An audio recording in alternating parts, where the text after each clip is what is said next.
Welcome, degenerates. Right, we got 4 tomorrow. Interesting runners, not massive prices, but however, it's just the types of racing that's on. However, coming up on Saturday, I do really fancy a horse around 4 to 1, things like that. So, but just for now, I'm going to stick with a couple of horses that kind of should be winning, and if they don't be winning tomorrow, you'd let them off. Right, just touch on I had 3 selections on YouTube yesterday. 2 winners and one. The first one won Western Stars at 4 to 1. Really nice price. He drifted out to 4 to 1, but yeah, he just looked a very progressive horse. And William Buick on board. Got the weight for age allowance and got the win. And then Commandante as well was a decent winner. Just a nice filly on the up. And then I had Witch Hunter, and yeah, he ran disappointing. He kind of bunny hopped in the stalls at Windsor. So yeah, didn't really suit him. Anyway, nice to get the 2 winners. I had got a selection on the Patreon service today. I went for the Jamie Osborne horse in Brighton. What was he called? Anyway, the young horse, he'd only had a few runs. He finished 3rd the last time. Nice progressive horse, lovely profile. I really thought he'd win today. Couldn't see him bet, to be honest. And unfortunately, just nothing went right for him.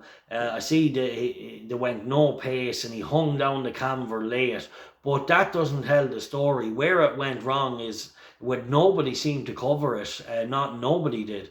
It went wrong on the start. The horse ran away with the girl going. I don't know if he ran away with her, but the camera went on him at one stage and he was going up the hill to the start at a fair mosey. So I reckon he was going way too quick. Then he got to the start and you could just watch his nostrils at the start. He was breathing like a horse that was after running already. So I'd say there was more to it than just the slow pace and hanging down the camber. I reckon he ran his race heading up the hill. So definitely the best horse in the race. 10 or 12 pounds well handicapped, getting the 3-year-old allowance. And unfortunately, it just doesn't work out. That's how it goes sometimes. But he's a horse that will really progress through the ranks this year, no doubt in my mind. Right, we move on to tomorrow. The 1:30 at Worcester, the big sting, 13 to 8. Definitely an interesting horse. Was a big backward horse over hurdles, clueless horse over hurdles. Got a bit of experience winning probably bad point to points, to be fair. Comes into a handicap now off the hurdles mark, I take it, and should be very hard to beat with natural progression. He was never a hurdler. I marked him up as always a horse for handicap chasing, and there's not a lot of juice in the price, but he's definitely handicapped to do much better as a chaser. So a point win, the sting. Then in the 4:45 at Musselburgh, Bridgetown. This horse looks well handicapped. He travels very, very strongly. He had a wind up. He got no luck in running the last day. He nearly got turned upside down, to be fair. The rider came across and just halved him early in the race. He still travelled up behind the leaders and then he flattened out late. Now he has a draw in stall 1, so I hope Colin Rodriguez doesn't just sits in behind the pace if he can't. Just drop in, because if you try and go forward from 1 and you get caught 3 wide, it's just, you see how he jumps out of the stalls. But I hope if he doesn't jump fast, he just drops in, comes with 1 run. Bridgetown a 2-to-1, a point win, very well handicapped. Let's hope he can show it tomorrow. And then in the 6:50 at Bat, Sheer Rocks. Sheer Rocks is definitely an interesting horse. I'll go a point win. Looks to be like there's a lot more to come. The trainer does well at the track. And I wouldn't be surprised if Sheer Rocks has plenty of upside against a handicapper. It is at the head of the market as well, though. So a point win, Sheer Rocks. And then in the 7:50 at Bat, this horse was unlucky for me on the service the last day.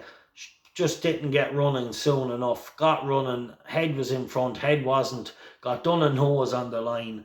Tribana, or whatever it's called, Tribana Wffizi. It's a good opportunity for him to get his head in front tomorrow. Luke Morris is riding him, and I think he's a decent jockey for this type of horse. He'll give him all the riding he needs. He's an aggressive rider, and that'll suit this horse. So at 6-4, I go a point win. Let's hope this 4-year-old can progress again. He's lightly raced on turf and hopefully get the win. And then I'll go a point win Accum on the 4. The big sting, Tribana Wffizi, Bridgetown, and Share Rocks. Right, lads, enjoy them. I'm interested in a couple maybe for the Patreon service tomorrow as well, so I'll go through them in the morning. There's definitely one race that interests me in Bat. And yeah, we'll have a deeper look, and I also want to look at the other cards. I haven't gone through them all in full. Right, nice to get the 2 winners the other day in Pontefract. Unlucky with the selection today on the Patreon service, but I did really fancy him. Just went against us today, but definitely a horse we'll be keeping on side. And yeah, really looking forward to tomorrow. Right, bet safe, bet fun. The time for Cogden is over.